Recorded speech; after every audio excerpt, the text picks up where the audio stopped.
¿Cómo está? Muy buenas tardes, amigos. Gracias por acompañarnos a nuestro estudio ya de cierre de Shabbat.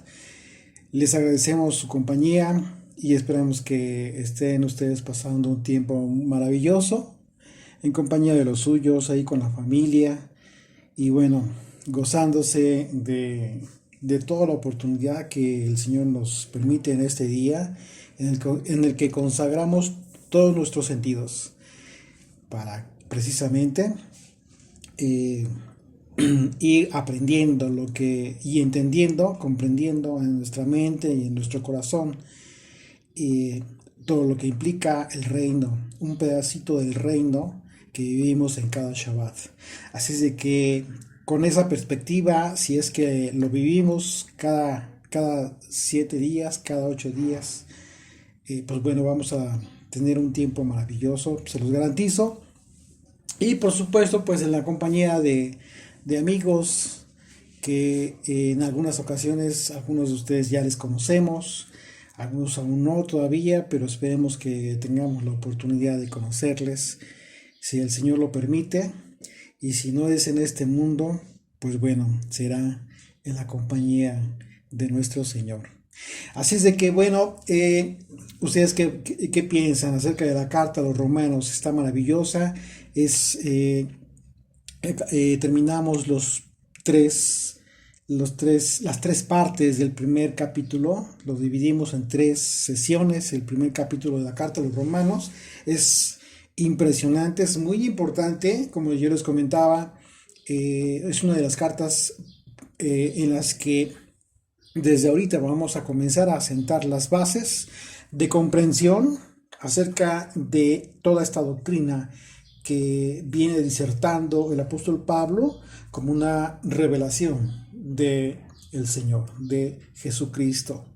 Así es de que ustedes recordarán que en la tercera parte del estudio del capítulo 1, del capítulo anterior, analizamos la relevancia del mensaje de Yeshua como el evangelio que había sido prometido y que fue la profecía cumplida de que llegaría el tiempo en que la justicia de Dios sería manifiesta por la expresión de las obras de justicia por parte de los creyentes, que en la transformación de sus espíritus estarían ellos tomando la decisión de querer ser parte del remanente que sería rescatado por el Hijo de Dios. Pues sí, a final de cuentas es una decisión personal, independientemente de la forma y el tiempo en que el Señor decida cómo es que obra su espíritu de santidad en cada uno de nosotros. Por lo que en el contraste de quienes toman la decisión de rechazar ese mensaje como la señal más clara del aborrecimiento hacia Dios y de su enviado, de Yeshua, pues entendimos también que el apóstol Pablo en su carta hace una advertencia respecto a quienes en otro tiempo tomaron la misma decisión de rechazar a Dios y el evangelio que estaba siendo transmitido a través de sus profetas. Así que imagínense qué importante es esto. ¿Sí? Porque esto nos llevó a entender que Pablo se basó en un juicio anterior como referencia de lo que sucedería a los creyentes en Yeshua si las personas caían en aquel mismo error al que estaba refiriéndose, citando como referencia propiamente la profecía de Habacuc. De manera que, citando como ejemplo lo que esto lo hizo, citando el ejemplo de lo que rechazó Dios y de lo que a su vez por parte de los hombres genera en las personas, ¿sí? Como una mente reprobada, aquellas personas quienes rechazan al Señor y a todo su gobierno, por no tomar en consideración a Dios.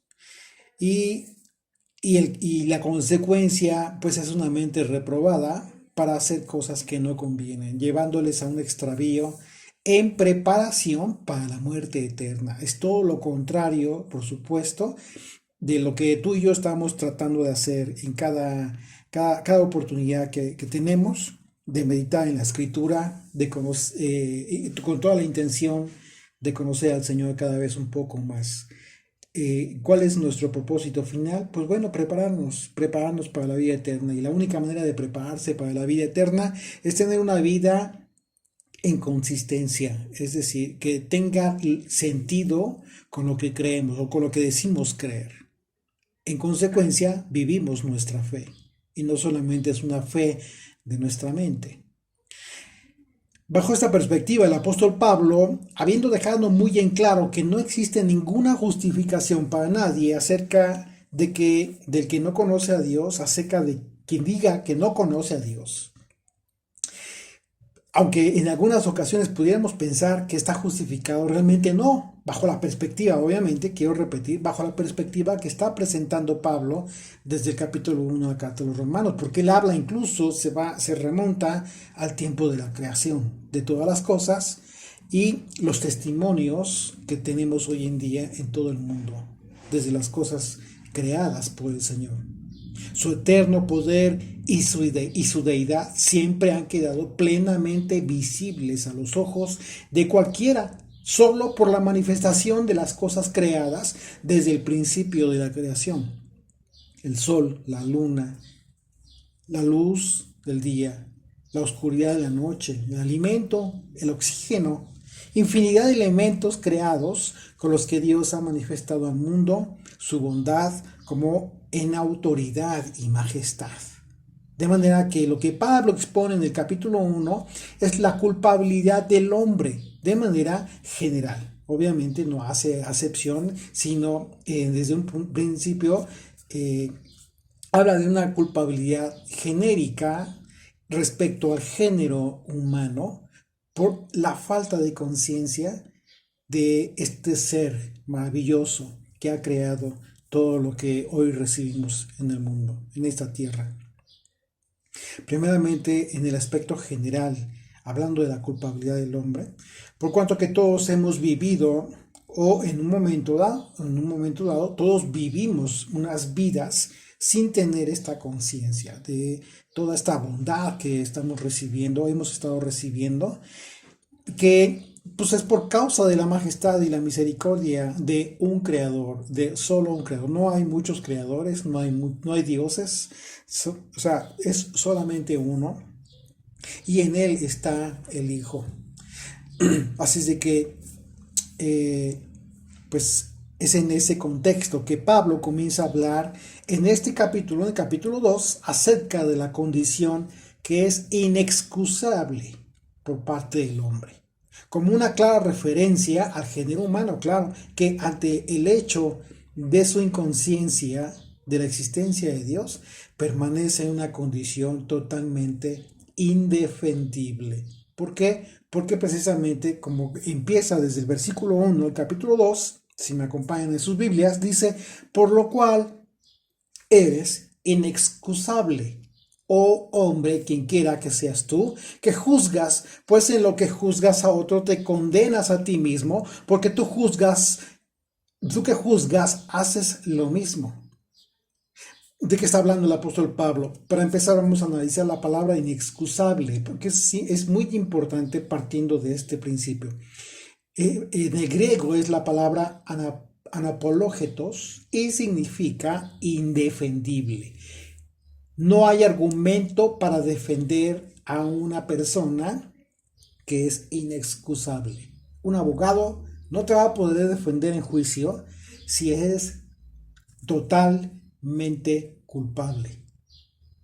Por más argucias que utilice un abogado, finalmente no va a poder defender. Eres indefendible. De manera que lo que está expresando Pablo con esta palabra es que el hombre de manera general somos totalmente indefendibles, no tenemos excusa y somos indefendibles. De ahí la importancia de entender, de que en tu mente ahorita comiences a comprender aún más en su profundidad la necesidad de un justo, la necesidad de uno que tuvo que haberte redimido, tuvo que habernos redimido, porque éramos indefendibles. Esto significa que bajo el esquema que presentó Pablo, desde el capítulo 1, no hay justificación para nadie para no hacer el bien en su acepción más simple. Lo que en algunas otras ocasiones hemos comentado acerca del sentido común, la lógica, algo que Dios nos da desde que nosotros nacemos y que nadie te enseña. Tú sabes perfectamente cuando estás haciendo algo que no está bien, sin importar que no conozcas la ley de Moisés.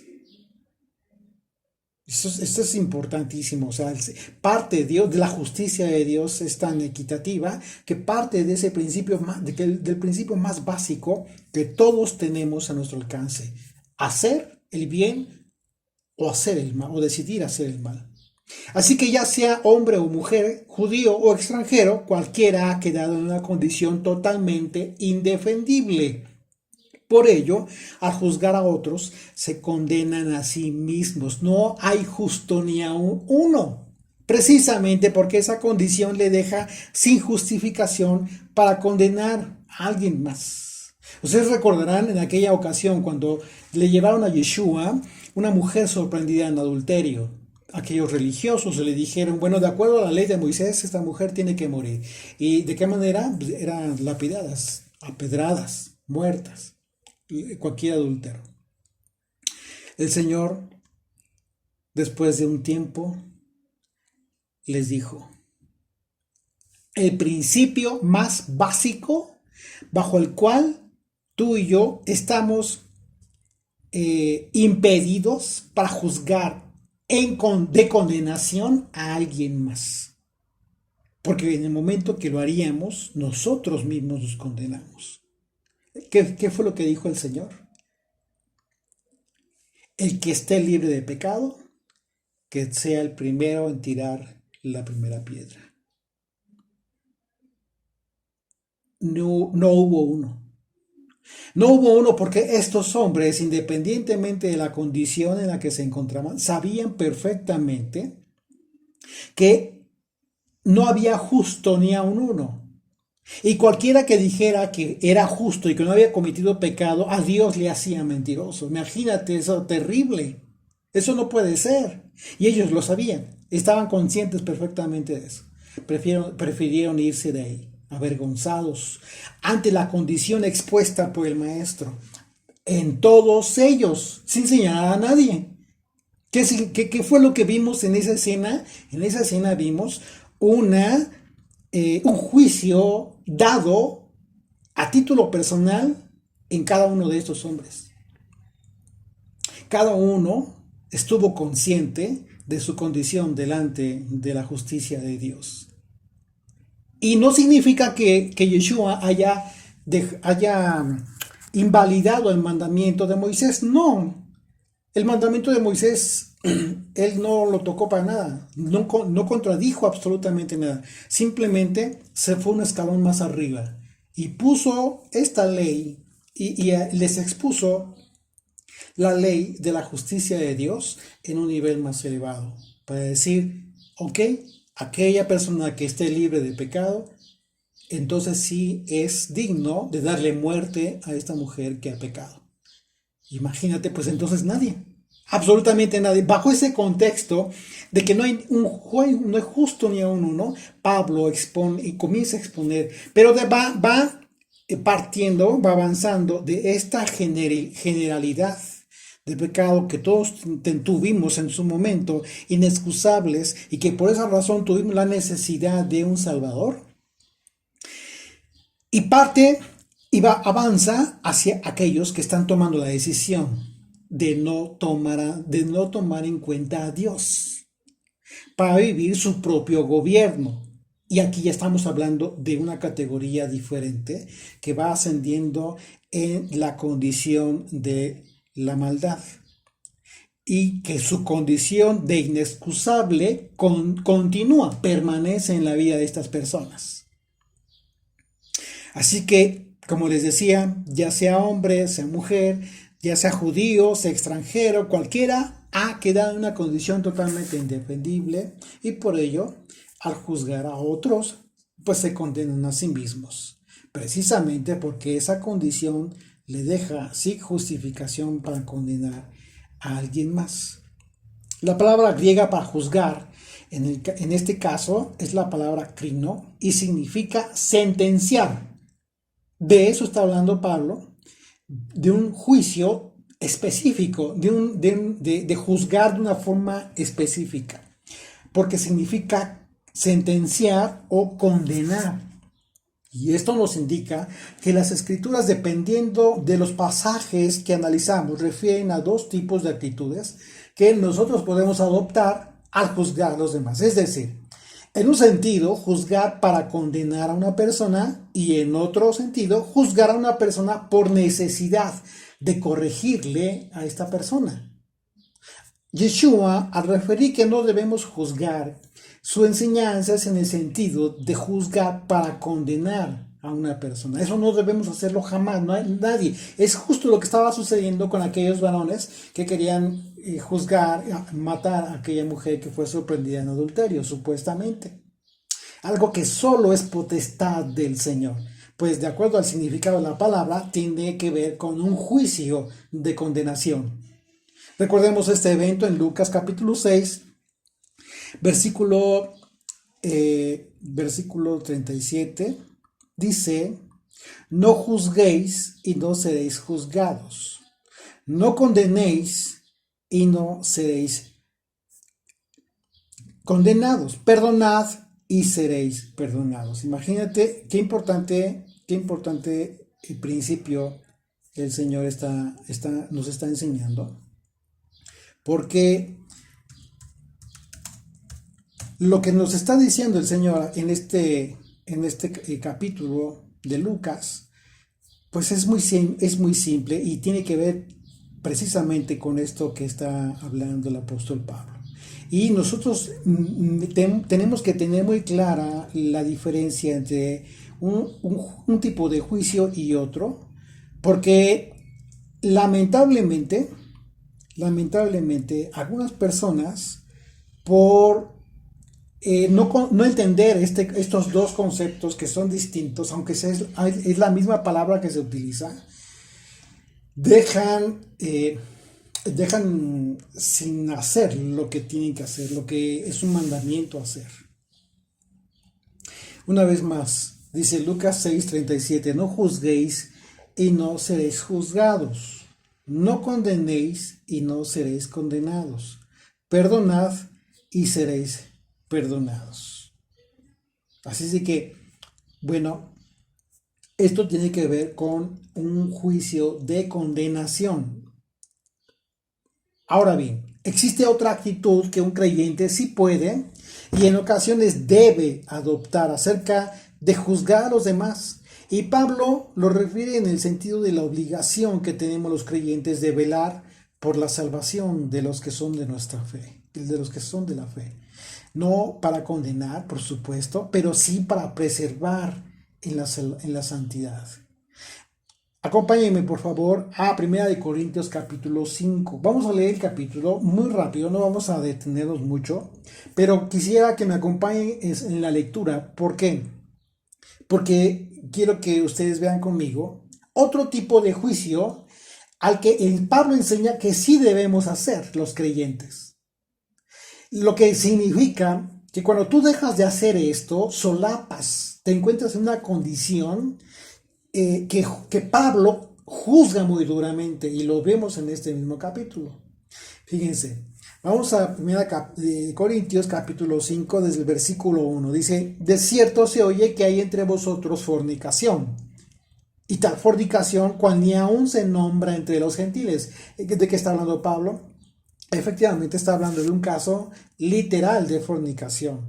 Es un pecado sexual.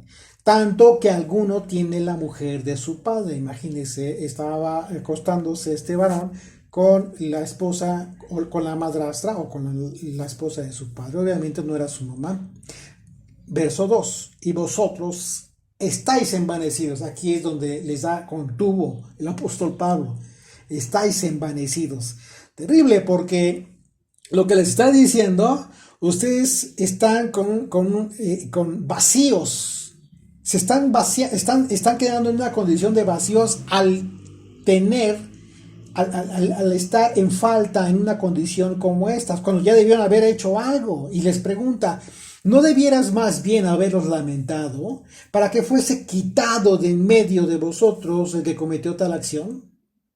Ciertamente yo, como ausente en cuerpo, pero presente en espíritu, ya como presente juzgado, fíjate, a qué nivel ya se coloca el propio Pablo, y con esto nos enseña.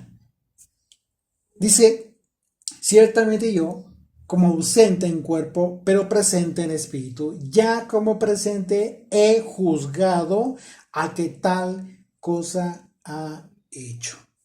Impresionante. O sea, si nosotros pensábamos que no meternos con la vida de los hermanos, pues ya con eso estábamos haciendo lo correcto. Pues yo creo que no. No sé ustedes qué piensen, pero aquí Pablo es muy claro al exponer esta situación. ¿Por qué?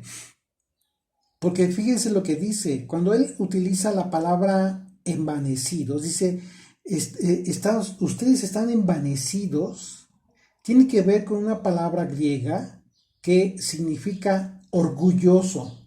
Se sienten muy orgullosos. Es una palabra que se utiliza en un sentido de vanidad, por supuesto, pero de vacío también. Envanecerse de forma absurda, por algo que no tendrías que por qué envanecerte. Porque deberías, o sea, si dice que no deberías sentirte orgulloso, lo que está diciendo Pablo es, deberían avergonzarse por lo que están permitiendo. Impresionante.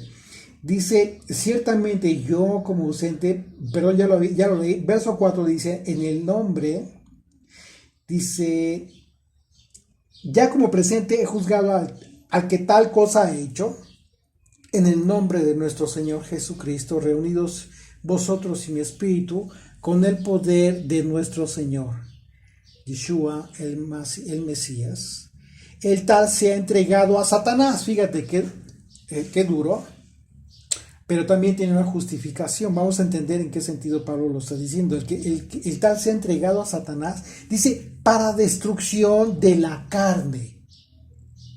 Claro, no están queriendo, o sea, no está dando un consejo para que se pierda esta persona. Que la carne, ¿por qué? Porque es causa del pecado que estaba cometiendo, sí, precisamente, pero a fin de que, ¿qué? De que el espíritu sea salvo en el día del Señor Jesucristo. Lo que Pablo está diciendo aquí, es lo que Yeshua enseñó, siempre, siempre, siempre, acerca de preferir la vida eterna antes que la vida en este mundo. Y no significa que tengas que flagelarte de ninguna manera, pero hay que entender en qué sentido lo enseñó el Señor. Y Pablo aquí lo está contemplando, por supuesto. ¿Por qué? Porque Pablo está diciendo, es preferible que lo expulsen y que no permitan que continúe sintiéndose como que está en lo correcto y ustedes no hacen nada, en riesgo de que otros se contaminen con esta situación. Y ustedes sin hacer nada. Fíjate, dice, al tal se ha entregado a Satanás para la destrucción de la carne, a fin de que el espíritu sea salvo en el día del Señor Yeshua. No es buena vuestra jactancia. Y aquí, una vez más, está yéndose al grano el apóstol Pablo, porque ya les está diciendo, se jactan de ser una congregación justa, de santos, que cumplen, que agradan al Señor, y sin embargo están permitiendo todo esto. ¿No sabes que un poco de levadura leuda toda la masa? Y aquí está hablando de la levadura en un sentido negativo, porque efectivamente, como si fuera el pecado, que contamina y hace que esto, en un momento dado, toda la masa entre en este proceso. Y dice, ¿no sabéis que un poco de levadura leuda toda la masa? Limpiaos pues de la vieja levadura, para que seáis nueva masa, sin levadura como sois, porque nuestra Pascua, que es el Mesías, ya fue sacrificada por nosotros. Fíjate a qué nivel está colocando esta enseñanza el apóstol Pablo, que está hablando de la Pascua y el motivo de la muerte del Señor. Así que celebremos la fiesta no con la vieja levadura, ni con la levadura de malicia y de maldad, sino con panes sin levadura, de sinceridad y de verdad. Os he dicho por carta que no os juntéis con fornicarios. Aquí otro punto bien importante. Fíjate, aquí vamos a aterrizar al punto de juzgar o no juzgar y de qué manera o en qué sentido. Dice, os he escrito por carta que no os juntéis con los fornicarios. No absolutamente con los fornicarios de este mundo, o con los ávaros, o con los ladrones, o con los idólatras, o sea, con los pecadores en general. Pues en tal caso, os sería necesario salir del mundo. ¿Qué nos dice el apóstol Pablo en el versículo 10? Muy claro. Pablo no aconseja que el que tú seas apartado, no tengas comunicación o comunión con aquellas personas que aún se encuentran en condición de pecado. ¿Ok? Que transgreden simplemente por su estilo de vida. No te dice eso. De esa manera tendrías que salir del mundo. En todos lados están las personas. Dice, más bien os escribí que no os juntéis con ninguno que llamándose hermano, o sea, sin importar la denominación, no importa. Que se llame tu hermano, que te diga hermano por convivir, por compartir supuestamente tu fe, dice, fuere fornicario, avaro, idólatra, o maldiciente, borracho o ladrón. Con el tal ni aun comas, ay sí. O sea, el extremo es con los hipócritas que se dicen temerosos de Dios y andan cometiendo pecado. Andan defraudando al fisco, andan mintiendo, andan tergiversando muy a propósito la escritura con tal de obtener beneficios, siempre pensando que es un negocio la fe, etcétera, etcétera, etcétera. Qué terrible, pero esta enseñanza del apóstol Pablo te obliga a juzgar, es decir, te obliga a analizar la condición en la que se encuentra tu hermano, porque si está en error, está en fallo, tienes la obligación de exhortarle.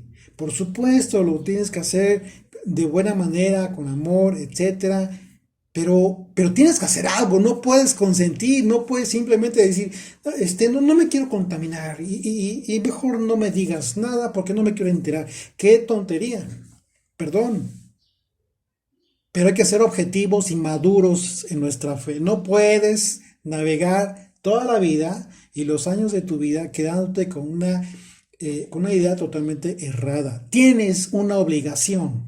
Tú y yo tenemos una gran responsabilidad frente a muchas ovejas que realmente quieren conocer a Dios. Y si esas ovejas se dan cuenta que tú consientes, ¿por qué? Porque el silencio precisamente dice un dicho por ahí, el que calla otorga.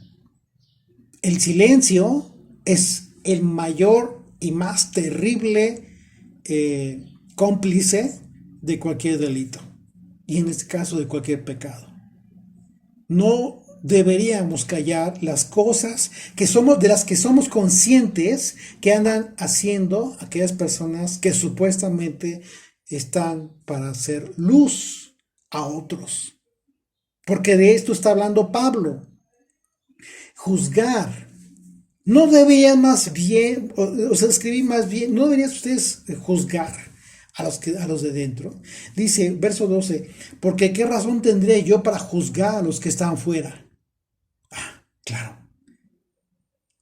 ¿Cómo vas a juzgar a quien no conoce a Dios? Todavía ni siquiera ha recibido el mensaje.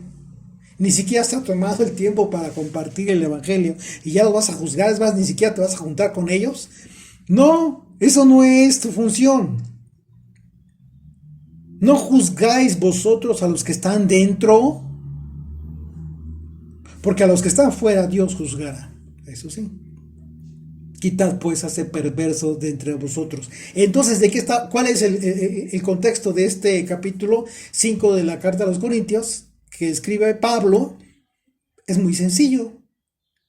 No te metas con las personas que no conocen al Señor, no los juzgues. Mejor, échale una mirada a todos los que se dicen hermanos, porque sabes perfectamente en las que andan. Y entonces, cuando menos, mira, delante del Señor, haz algo para que tú estés justificado delante de Él. No delante de nadie. No tienes por qué justificarte delante de nadie, pero sí delante de Dios. Y que el día de mañana, que te pregunte el Señor por qué, qué pasó con esto y aquello, que tú puedas decir, Señor, yo le advertí. Yo lo confronté con su pecado y le dije que estaba mal lo que estaba haciendo, etcétera, cualquier cosa, pero haz algo, no te quedes callado. Claro, no estamos hablando de que te vas a pelear y que ya declaraste la guerra, no. Tienes que hablar, tienes que ser decente con las personas, pero tienes que decir las cosas claras. Pablo siempre fue muy decente y le criticaban porque de repente se sentía muy duro. Sí, a veces cuando trabajamos por escrito, de repente se siente muy duro cuando lo reciben otras personas. Y a veces también cuando lo hablamos, pues sí. Pero si no tenemos sangre en las venas, entonces ¿qué cosa tenemos? Tenemos que tener carácter templado, eso es cierto, por supuesto que sí, pero también ese carácter nos debe dar el valor para hablar con la verdad, decir las cosas como son, sin importar las consecuencias, sabiendo de antemano que lo que estamos hablando, Dios lo respalda por su palabra. Hay que tener mucho cuidado de decir cosas que no son verdad, eso sí. O sea, no jamás, eso no deberíamos hacerlo nunca. Y si no estamos seguros de algo, mejor guardar silencio. Pero si a ti te consta algo que tú debes advertir, hazlo. Hazlo porque es un mandamiento y la Torá habla de este tema precisamente. Lo hemos analizado acerca de los testigos, etcétera. Cuidado con quedarse callado. Porque de otra manera, ¿cómo puedes decir que cumple la ley del Señor si cuando en la primera oportunidad que Dios te da para que cumplas y seas fiel a Él, resulta que eres fiel a los que están fallando? Pues imagínate, pues no deberíamos de hacer eso. Deberíamos de considerar mejor hablar la verdad porque ¿por qué? Porque estamos hablando la palabra del Señor. Pues bien, en ese sentido es como nosotros debemos juzgar. Pablo es muy claro al hablar a los corintios acerca de cuándo y en qué contexto no debemos juzgar y cuándo sí debemos juzgar, lo cual, por supuesto, que se alinea con la enseñanza de Jesucristo, que debemos atender todos sin excepción, todos los que nos digamos hermanos, amigos, hermanos en la fe, etc. Como quieras decir, a final de cuentas, ese es el propósito. Y dice el verso 2, conste que apenas abordamos el versículo 2 de la carta de los Romanos, dice, mas sabemos que el juicio de Dios contra los que practican tales cosas es según verdad. Claro, esto significa que el juicio de Dios tiene una base, y si consideramos que, como en cualquier juicio, pues cualquier juez debe sujetarse a los lineamientos legales previamente establecidos para juzgar a las personas, que es la ley, ¿sí? La ley, y las personas que son sometidas a su jurisdicción, o sea, tienen que someterse a este criterio y a esta sentencia, a esa condenación que en un momento dado van a ser susceptibles de recibir. Entonces, en el caso del juicio, en que Dios es el juez, también ya existen lineamientos legales previamente establecidos. Y por cuanto que Dios es el Rey y Señor de toda la creación, entonces toda su creación se encuentra sometida a esos lineamientos legales. Estamos hablando de la ley de Dios bajo la cual los que practican tales cosas, tales pecados, abominaciones que se describen en el capítulo 1, serán juzgados. ¿Cuáles cosas? Aquellas escritas precisamente como al final del capítulo 1 lo refiere el apóstol Pablo. Aquellas personas que ya con una mente reprobada hacen lo que no conviene. En ese sentido, los mandamientos bajo los cuales somos juzgados, todos absolutamente, es a lo que Pablo se refiere el juicio de Dios, que es según verdad. ¿Sí? El juicio de Dios, que es según su ley. El verso 2, vamos a leerlo nuevamente para entender esto. Dice, mas sabemos que el juicio de Dios contra los que practican tales cosas es según verdad. Cuando hablamos de verdad estamos hablando de la ley del Señor. ¿Cuáles cosas? Aquellas descritas en este capítulo primero. Por esas cosas serán juzgadas, según la ley de Dios. Y en ese sentido, los mandamientos bajo los cuales somos juzgados todos, es a lo que Pablo se refiere. El juicio de Dios que es según verdad, según su ley. Luego entonces, pues no somos nosotros los que juzgamos para condenación, como lo hace la ley de Dios. Ahí sí, para que veas. La ley de Dios sí juzga para condenación, pero también juzga por cuanto a los que son para justificación. Porque para eso está establecida la ley. Para eso fue escrita. Para que todo el mundo sepa si se encuentra en condenación o no.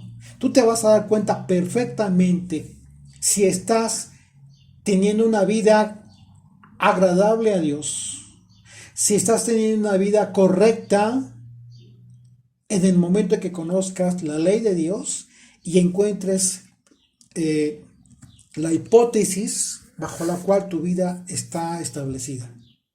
Y ahí tú te vas a dar cuenta si has hecho el bien o si has hecho el mal. ¿Qué crees? Te garantizo que no hay justo ni a uno. Pero hay algunos que estamos teniendo una justificación, no por nuestras propias obras, sino por la justificación que es en Yeshua. Dice el Salmo 119, verso 160, dice, la suma de tu palabra es verdad y eterno es todo juicio de tu justicia. Dos palabras importantes, la palabra verdad, que tiene que ver con la palabra, su ley, y justicia. La palabra de Dios es la verdad de la que está hablando el apóstol Pablo. Así es de que desde aquí estamos entendiendo a qué equivalen determinadas palabras que son clave, van a ser muy claves para entender toda la disertación del apóstol Pablo. Dice el verso 3 de Romanos 2. Y piensas esto, oh hombre, tú que juzgas a los que tal hacen y hacen lo mismo que tú, ¿escaparás del juicio de Dios? Una vez más. Y piensas esto, oh hombre, tú que juzgas a los que tal hacen y haces lo mismo, que tú escaparás del juicio de Dios. O sea, imagínate, no hay razón para pensar que te lo vas a librar. Dios no hace acepción de personas. Tanto la justicia como la misericordia de Dios fueron anunciadas a partir de la venida de Yeshua, de manera que no existe la posibilidad de que alguien piense que puede ser librado del juicio mientras que otros son merecedores de castigo. Lo que Pablo está haciendo es hacer que reflexionemos y que no caigamos en una jactancia, una cualidad que es muy característica de toda persona, pues en alguna manera siempre nos sentimos mejores que otros en muchos aspectos. Y eso es un error muy común en todas las personas. Y eso nos hace caer en el error de considerarnos en ocasiones más justos que otros. Lo que viene a ser un terrible, terrible error. Y dice el verso 4, o menosprecias las riquezas de su benignidad, paciencia y longanimidad, ignorando que su benignidad te guía al arrepentimiento. Impresionante, es un versículo también súper importante. La palabra benignidad, que en el griego es la palabra Christotes, que significa un carácter de bondad, y la palabra longanimidad es la palabra griega macrosumía y tiene que ver con un temperamento largo. Vamos a mantener ahí el versículo 4 a la vista para que tratemos de hilar. Tú ahí mismo ya con lo que significa cada una de estas palabras, trata de ir hilando la expresión a tu comprensión que está haciendo el apóstol Pablo. Dice, eh, dice longanimidad, es la palabra griega macrosumía. Ok, ¿qué dice aquí una vez más? Dice, menosprecias las riquezas de su benignidad, paciencia y longanimidad, ignorando que su benignidad te guía al arrepentimiento. Así es que son dos palabras importantes que van ligadas, la benignidad de Dios con su longanimidad. La primera, que tiene que ver todo el tema con todo el tema de la bondad, y la segunda, con un carácter que se alarga a través del tiempo. Una cualidad que es alargada a través del tiempo. Un temperamento que es el carácter de Dios en bondad.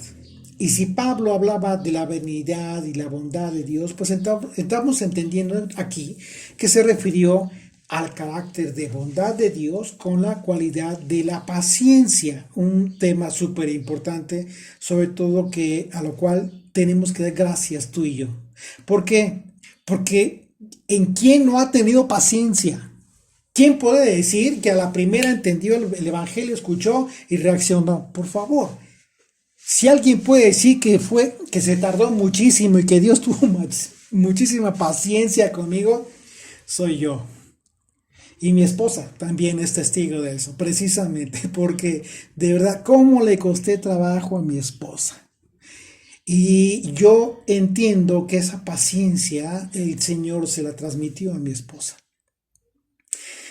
Estos tres caracteres, este carácter de la longanimidad, la benignidad y la paciencia son aspectos que en el carácter de la persona son transmitidos por el Espíritu de Dios con todo el propósito de cumplir precisamente este objetivo que en muchos de nosotros fue alcanzado por las personas que más nos aman. Imagínate qué hermoso, qué maravilloso la forma de actuar de Dios a través de las personas que están con nosotros. Estamos entendiendo que Pablo se refiere al carácter de bondad, una cualidad con paciencia y con mucha bondad, que son cualidades características del carácter de Dios, como bondadoso. Y esto significa aquello que recibimos como la mayor manifestación de su bondad para con el mundo, que a su vez, si lo vemos a un nivel macro, ya no a título personal, pues entonces esa bondad que recibió el mundo y esa paciencia y esa longanimidad son conceptos que convergen en la cruz del Hijo de Dios. Porque esa fue justo la riqueza de la que recibimos. Y que es justo lo que te guía al arrepentimiento. Ese amor que tú ves plasmado en la cruz a través del Hijo de Dios es lo que te quebranta el alma, es lo que te quebranta el corazón, es lo que rompe el corazón de piedra, la dureza de tu corazón, y entonces te guía al arrepentimiento, te hace ver las cosas que tienes que dejar y para poder regresar al Padre. Es decir, a través de esta bandera, a través de este estandarte que el Señor estableció en esa cruz, en la vida de su Hijo, es como Dios está llamando a todos los que están siendo congregados de todas las naciones del mundo, al Israel, a las ovejas perdidas que vino a recuperar el Hijo. De manera que Pablo, entonces, al hablar de arrepentimiento, nos habla de esa guía que está compuesta por sus mandamientos. Un camino establecido que nos permite regresar, que nos permite hacer teshuvah, hacia el Padre. Algo que implica, desde luego, una nobleza en el corazón de los hombres para decidir querer cambiar nuestras vidas. Pero si esta dureza no es quebrantada, no es el tiempo de regresar. Y eso también lo deciden las personas. Por esa razón el apóstol Pablo habla a los hombres y no todo lo descansa en el poder de Dios. Si fuera por el poder de Dios sin considerar la voluntad de los hombres, pues el mensaje no tendría ningún sentido. No, Dios no quiere esclavos, Dios quiere siervos, Dios no quiere esclavos que no piensen, que no tengan el sentido común para tomar decisiones, para que decidan lo que es el correcto y lo que no es correcto. Gente que sepa en un momento dado servirle. Y ese es el punto. Tenemos que aprender a tomar las decisiones correctas, pero para eso necesitamos que Dios cambie el corazón. Verso 5.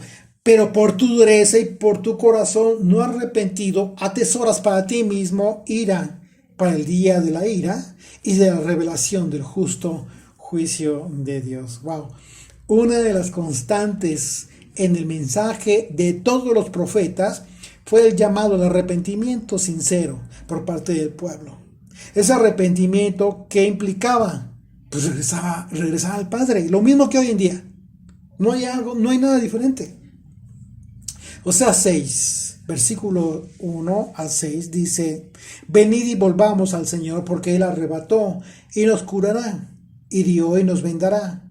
Nos dará vida después de 2 días, en el tercer día nos resucitará. Y viviremos delante de Él, y conoceremos y proseguiremos en conocer al Señor, como el alba está dispuesta a su salida, y vendrá a nosotros como la lluvia tardía y temprana a la tierra. ¿Qué haré de ti, dice el Señor, Efraín? ¿Qué haré de ti, oh Judá? La piedad vuestra es como nube de la mañana y como el rocío de la madrugada que se desvanece. Por esta causa los corté por medio de los profetas. Y está hablando, ya para el tiempo del profeta Oseas, el reino ya estaba dividido, y para este tiempo obviamente que se refiere a la casa del norte y a la casa del sur. Aquí sí el Señor hace una diferencia, pero van en la misma canasta, o sea, no hace excepción, no hay uno mejor que otro a final de cuentas. Dice: ¿qué haré de ti, Judá? La piedad vuestra es como nube de la mañana y como el rocío de la madrugada que se desvanece. Por esta causa los corté por medio de los profetas. Con las palabras de mi boca los maté, y tus juicios serán como luz que sale. Porque misericordia quiero y no sacrificio, y conocimiento de Dios más que holocaustos. Y aquí concluye con este aspecto importantísimo. ¿Qué es lo que verdaderamente quiere el Señor de nosotros? ¿De qué sirve que hagamos sacrificios, rituales, etcétera, infinidad de cosas supuestamente para agradar al Padre, si en realidad ni siquiera nos hemos preocupado por conocer el corazón de Dios? La única manera que tú puedas conocer el corazón de Dios es conociendo su palabra, conociendo su ley. Y si no lo conocemos, significa que no estamos regresando a Él. ¡Qué terrible! Tú pensando que sí estás regresando al Padre, pero si no conoces su palabra, eso es falso. Y hablo de este tema porque hoy tienes la oportunidad de conocer su palabra. Estás escuchando ese mensaje precisamente porque eres inexcusable. No tienes pretexto para decir que no conoces al Señor y que no tienes la oportunidad de conocer su palabra.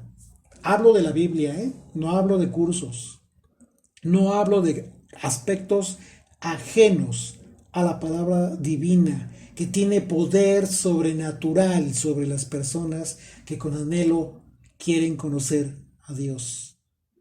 La profecía habla de que el Señor cortó a su pueblo por medio de los profetas, por cuanto que el pueblo no atendió a su ley, y en esas circunstancias el pueblo apostató, lo cual implica una muerte espiritual. Apostasía, alejarse de Dios, alejarse de su ley, implica una muerte espiritual. Por eso dice con el Señor que las palabras de su boca mató a su pueblo. Porque al apostatar el pueblo decidió por la muerte en lugar de decidir por la vida. Así que la decisión no fue de Dios, sino del propio pueblo, quien se preocupó más por las cosas bonitas y que eran más llamativas, como los sacrificios, y dejó de continuar profundizando en el conocimiento de Dios. Porque misericordia quiero, dice el Señor, y no sacrificios. Y conocimiento de Dios más que holocaustos, pues por supuesto. Y continúa el profeta Oseas, dice, mas ellos, cual Adán, traspasaron el pacto. Allí prevaricaron contra mí, Galaad, ciudad de hacedores de iniquidad, manchada de sangre. Y como ladrones que esperan en a algún hombre, así una compañía de sacerdotes, matan el camino hacia Siquem. Así cometieron abominación. En la casa de Israel he visto inmundicia. Allí fornicó Efraín y se contaminó Israel. Impresionante. Porque aquí la fornicación, como el adulterio espiritual por parte de los líderes del pueblo, generó que el pueblo se contaminara de la inmundicia de la idolatría.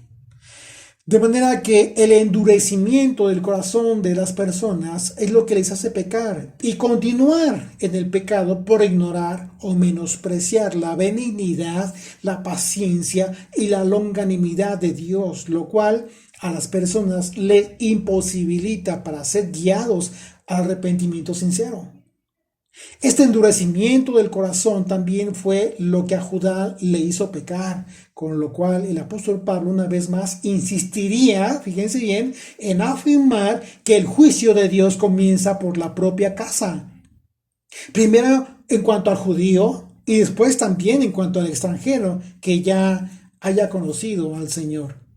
Verso 11 dice de Oseas 6, para ti también, oh Judá, y le anticipa, para ti también, oh Judá, está preparada una siega, cuando yo haga volver el cautiverio de mi pueblo. Este tiempo al que se refiere el profeta, en el cual el Señor hará volver a su pueblo, es la referencia al tiempo de la ira y de la revelación del justo juicio de Dios, del que está hablando el apóstol Pablo. Porque si bien es cierto que Judá regresó, en realidad el tiempo del juicio de Dios es una referencia al fin de los tiempos, al tiempo del fin. El momento en que cada uno seremos juzgados conforme a nuestras propias obras, como a continuación lo va a referir el propio apóstol Pablo. Dice el versículo 6 de Romanos 2, regresamos, dice, el cual pagará a cada uno conforme a sus obras. Vida eterna a los que, perseverando en hacer bien, o bien hacer, buscan gloria y honra e inmortalidad. ¿Está mal que busques inmortalidad, gloria y honra? No, no está mal, pero fíjate en qué contexto lo debes de buscar. Esta gloria y esta honra que buscamos, o que podemos buscar, que deberíamos buscar tú y yo, los que anhelamos la vida eterna, son atributos que no podríamos conseguir por nuestros propios méritos, sino que en realidad la Escritura habla en el sentido de que es Dios quien da esa honra y para ello hay una razón importantísima. Acompáñenme por favor a 1 Samuel, capítulo 3. Versículo 30 dice, por tanto, el Señor, Dios de Israel, dice, prometí que los de tu rama, de la tribu de Leví, le está hablando a Leví, a un sacerdote específicamente, dice, me servirían. Voy a leer nuevamente, dice, por lo tanto, el Señor, Dios de Israel, dice, prometí que los de tu rama, de la tribu de Leví, me servirían para siempre como sacerdotes. Sin embargo, dice el Señor, honraré a los que me honran y y despreciaré a los que me desprecian. Esa es la versión del Nuevo Testamento, nueva traducción viviente de la primera carta de Samuel. ¿Qué es lo que estamos leyendo aquí? Fíjense qué importante es.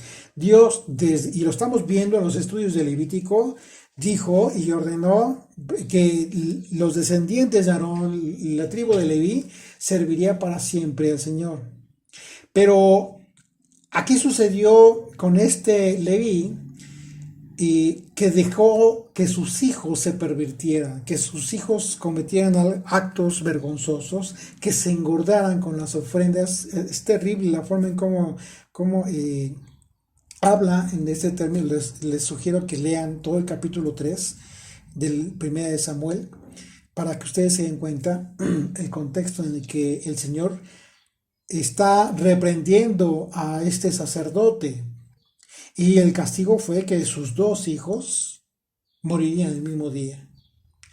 Pero fíjense lo importante, por causa de este pecado de este hombre y de sus hijos, el pecado de este hombre y de sus hijos, ¿qué es lo que sucedió? El Señor dice, prometí que los de tu rama, o sea, los de la tribu de Leví, me servirían siempre como sacerdotes. Sin embargo, o sea, aquí ya dice, aquí hay algo que va a cambiar. Dice, honraré a los que me honran y despreciaré a los que me desprecian. ¿Por qué el Señor dijo esto? Precisamente porque a Leví había prometido todas las ofrendas y los diezmos de Israel, a los sacerdotes de aquel entonces. Y bueno, sabemos que a partir de la destrucción del templo de Jerusalén, pues bueno, la tribu de Leví ya no sirvió más al Señor a través de los sacrificios y las ofrendas. Esta sentencia que recibió este sacerdote, Elí, fue porque al no reprender a sus hijos y permitirles o dejarles que hicieran lo que quisieran, dejó de cumplir con el mayor ministerio que cualquier padre puede tener. ¿Cuál es el mayor ministerio que tú y yo como padres tenemos? Criar y educar hijos obedientes. No digo que no. Por supuesto que sí. Y no importa lo que tengas que hacer, siempre y cuando no te excedas. Pero si es con vara que tienes que actuar, por supuesto que el Señor lo justifica, siempre que no sea con ira. Hay que tener mucho cuidado como papás. Hay que tener el carácter para poder reprender con energía a nuestros hijos. Y sobre todo les digo porque yo no tengo hijas, yo tengo varones. Así es de que pregúntenle a mi esposa, ella está bien eleccionada en este tema. De hecho, ella hizo el mayor trabajo. Pues imagínense un servidor trabajando.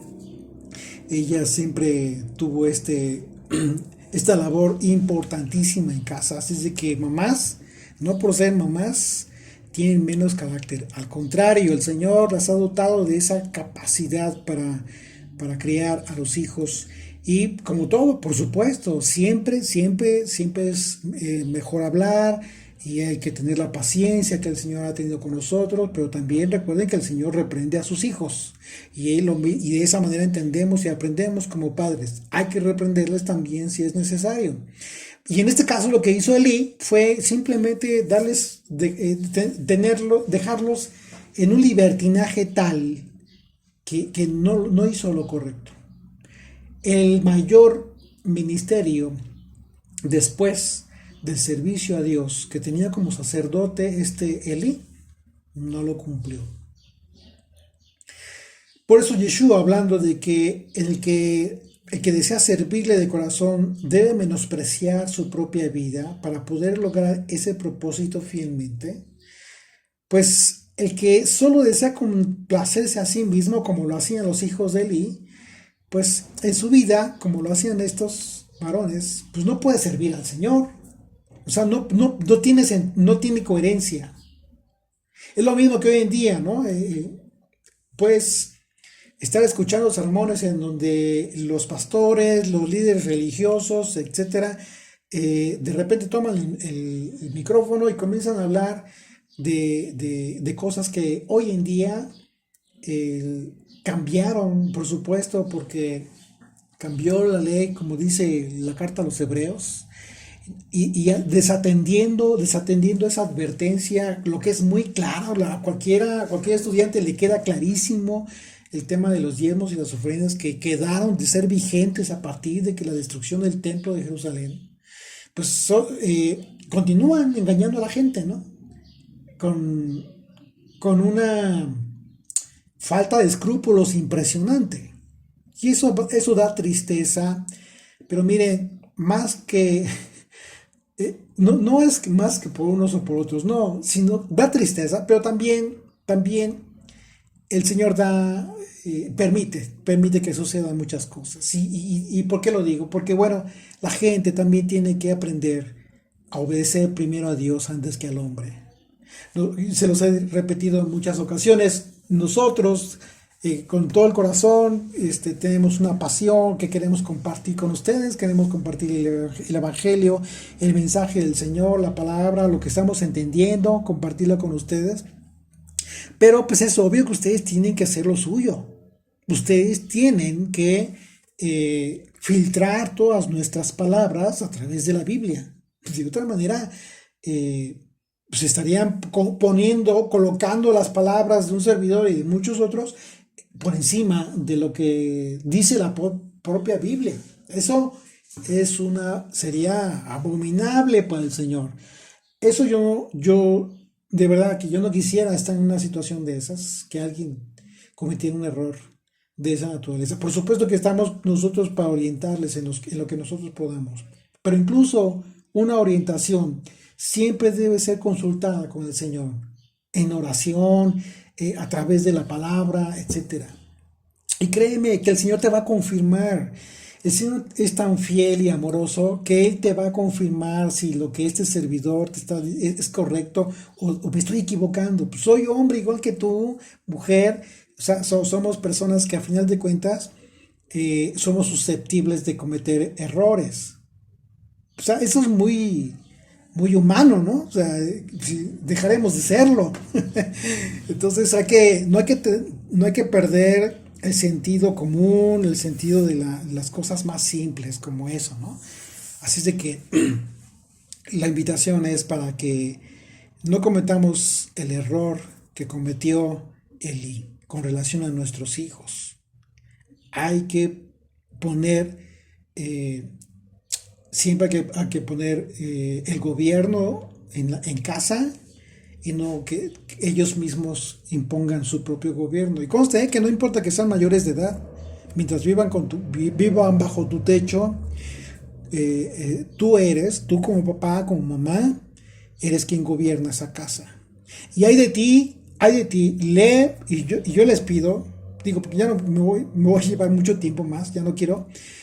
Primera de Samuel capítulo 3, lean, anótenle por ahí, Primera de Samuel capítulo 3, lean todo el capítulo, para que se den cuenta la razón por la cual Dios castigó a Leví con la muerte de sus hijos.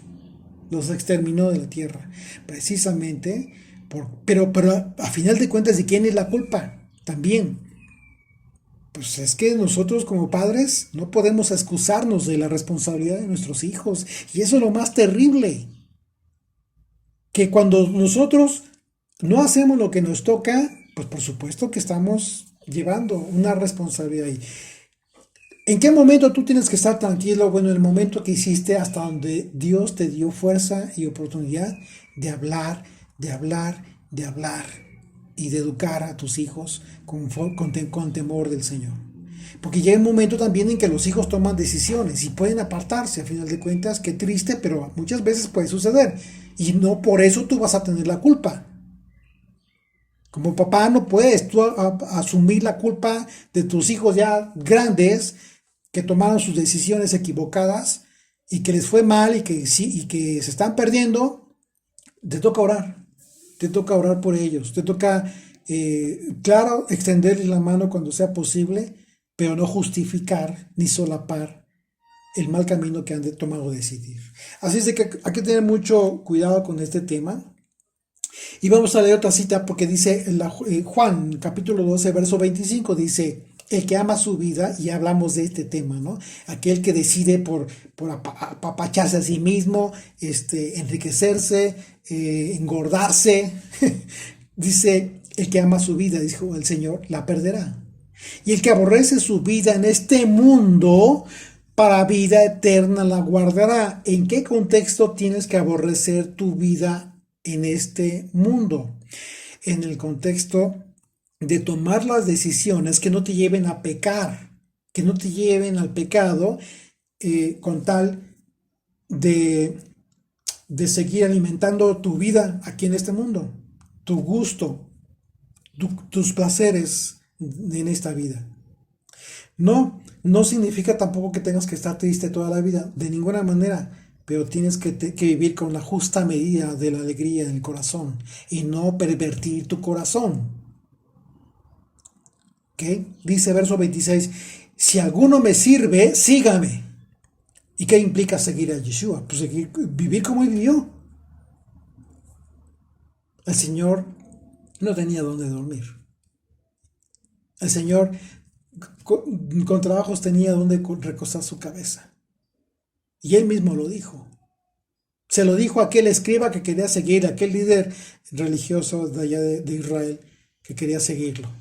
Pero el Señor le advirtió que los animalitos tenían donde dormir y donde colocar su cabeza, pero el Hijo del Hombre no.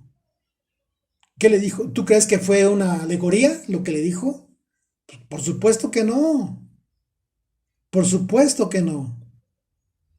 El Señor tuvo una vida muy, muy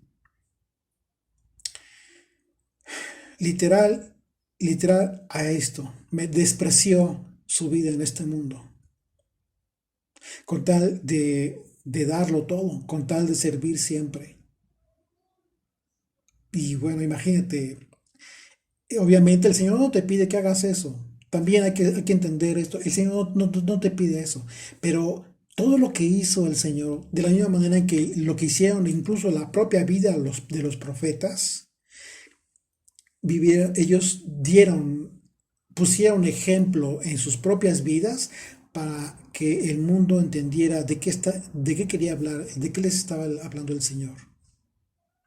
Así es de que Yeshua y su vida implica sacrificar mucho del gusto que tú tengas por la vida en este mundo. Hablo de la carne, el gusto en la carne, la exageración de determinadas cosas. Con todo el propósito de que estés en la posibilidad de servirle.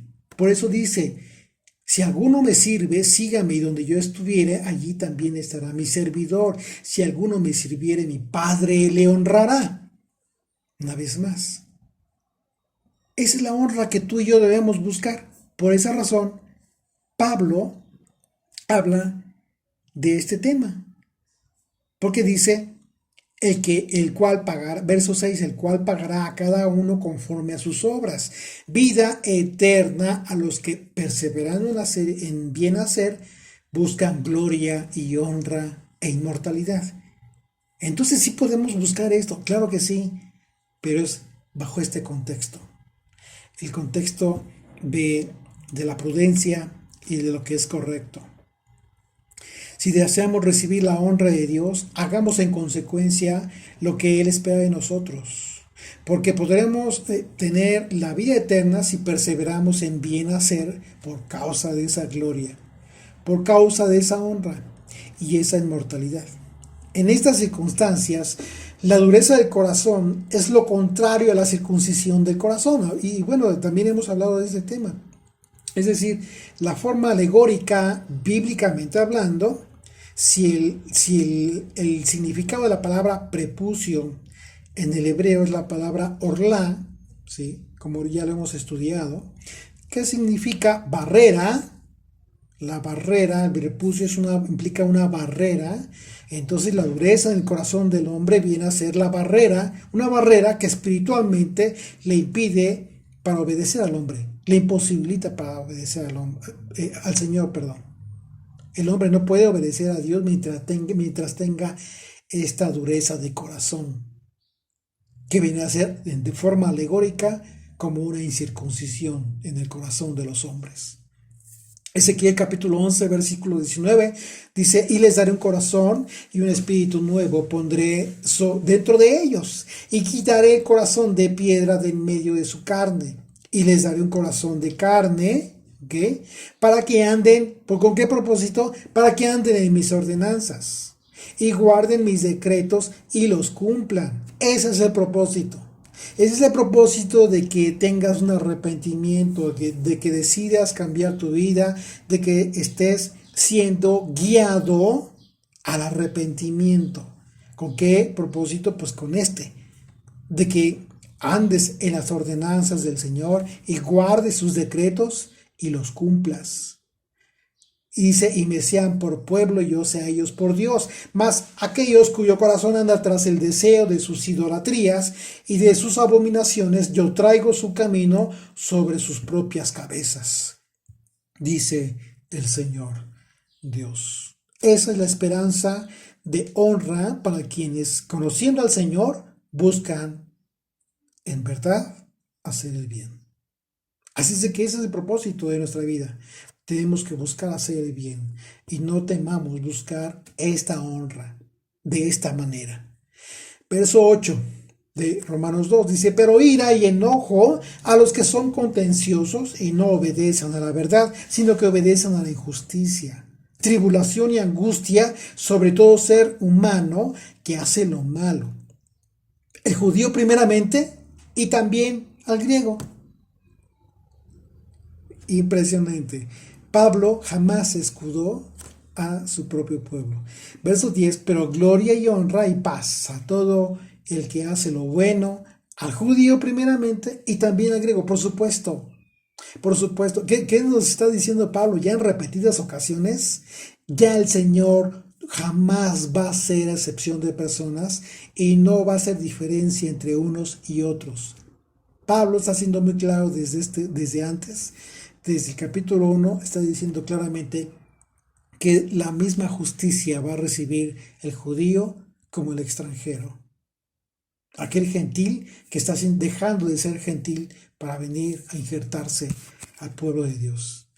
Si la verdad a la que se refiere el apóstol Pablo es a las palabras del Señor, ¿sí? Entonces obedecer a la injusticia, pues ¿qué implica?